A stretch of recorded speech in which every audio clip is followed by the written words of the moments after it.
कानपुर से शुरू हुआ आई लव मोहम्मद विवाद अब उत्तर प्रदेश की सीमाओं को पार करते हुए महाराष्ट्र तक पहुंच गया है। ताजा मामला अहिल्यानगर से सामने आया है, जहां सड़क पर लिखे धार्मिक नारे को लेकर क्षेत्र में तनाव फैल गया। स्थानीय लोगों के बीच नारेबाजी से उपजा विवाद धीरे धीरे तनाव में बदल गया। स्थिति बिगड़ती देख पुलिस तुरंत हरकत में आई और माहौल को काबू करने के लिए हल्का बल प्रयोग किया।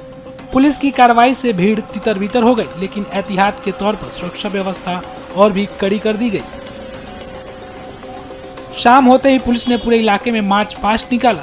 इसका मकसद था लोगों को भरोसा दिलाना कि कानून व्यवस्था पूरी तरह से पुलिस के नियंत्रण में है और किसी भी अप्रिय घटना को होने से पहले रोका जा सके। फिलहाल पुलिस ने अतिरिक्त बल तैनात कर दिया है और लगातार निगरानी की जा रही है। अधिकारियों ने साफ कहा है कि माहौल बिगाड़ने वालों के खिलाफ सख्त कार्रवाई की जाएगी। तो वही स्थानीय लोगों से शांति बनाए रखने की अपील की गई है। इस घटना के बाद राजनीति ने भी जोर पकड़ लिया है और आरोप प्रत्यारोप की राजनीति शुरू हो गई है। देखिए, आई लव मोहम्मद सल्लल्लाहु अलैहि वसल्लम, ये तो हर जो मुसलमान है उसको बोलना है। जब तक मुसलमान ला इलाहा इल्लल्लाह मोहम्मद रसूलुल्लाह सल्लल्लाहु अलैहि वसल्लम नहीं बोलेगा तब तक वो मुसलमान ही नहीं है।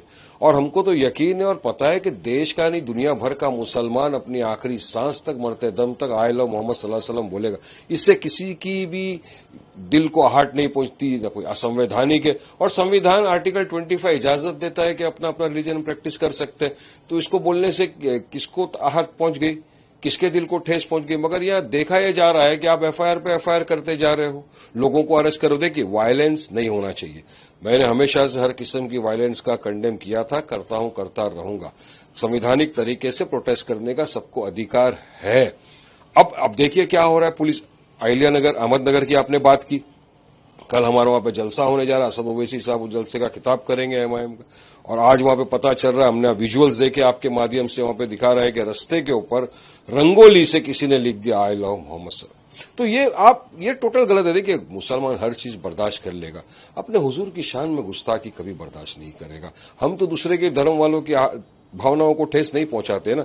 तो फिर ये कुछ ऐसे सांप्रदायिक तनाव पैदा करने वाले असंप्रदायिक तत्व आ गए हैं जो इस तरह की हरकतें कर कर राज्य का वातावरण खराब करने की कोशिश कर रहे हैं। देखिए, मैं समस्त मुस्लिम समाज से कहना चाहूंगा कि हुजूर सल्लल्लाहु ताला अलैहि वसल्लम की जिंदगी को अगर पढ़ेंगे हम, तो कभी भी उन्होंने नफरत का जवाब जो है वो मोहब्बत से दिया है। अगर ऐसी कोई घटना हुई है तो यहाँ पे महाराष्ट्र में एक अच्छी सरकार है, अच्छा प्रशासन है। हम सबको प्रशासन के पास जाके वहाँ बताना पड़ेगा, ना कि यहाँ की कोई भी हमारे वजह से ऐसी कानून व्यवस्था या आपसी भाईचारा खराब हो। इस पर हमको एकदम ध्यान देने की ज्यादा जरूरत है। तो ऐसा कोई भी घटना ना हो कि जिससे समाज का नाम खराब हो, देश का नाम खराब हो, नेशन का नाम खराब हो। तो ऐसा कुछ भी नहीं करना चाहिए। आपने पुलिस से बात की? हाँ, मेरी वहाँ के एसपी साहब से बात हुई है। तो उन्होंने मुझे कहा है कि जिन्होंने रंगोली बनाई थी उन पे उन्होंने कार्रवाई की है, शायद अरेस्ट भी किया है। और वो जो भी रहेंगे, वो चाहे किसी भी समाज का हो, तो जो कायदेशीर कार्रवाई है वो बिल्कुल की जाएगी। तो ऐसा है कि मुसलमानों को जितना चाहो अपमानित कर दो। अगर उन्होंने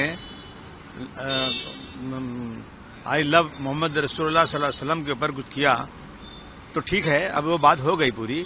लेकिन बार बार उस चीज को लेकर के कहीं न कहीं मुसलमानों को अपमानित करना और सब केस मुसलमानों पर करना, यानी सारी गलती किसी और की हो, मुसलमानों को किया जाए। मुसलमानों कुरान शरीफ के बारे में गलत बातें भी हुई थी, यहाँ पे मुंबई में हुई थी। वहां पर जो है कोई अंगूरी बना के उसमें भी अपमानित मुसलमानों को किया जा रहा है। और फिर मुसलमान अगर एजुटेशन करेगा तो उसको लाठी भी चलाई जा रही है। तो मतलब मैं समझता हूँ कि कानून नाम की कोई चीज बची नहीं है। मैं फडणवीस साहब से कहना चाहता हूँ कि आपसे हम बार बार कह रहे हैं कि किसी के धर्म के खिलाफ भी कोई अपमानित बात हो तो आप कानून लाइए। 10 साल का आप ला ही नहीं रहे हैं। इसका मतलब कि सरकार खुद चाहती है कि ऐसी चीजें हो और मुस्लिम हिंदू लड़ाई हो और वो चुन कर आए।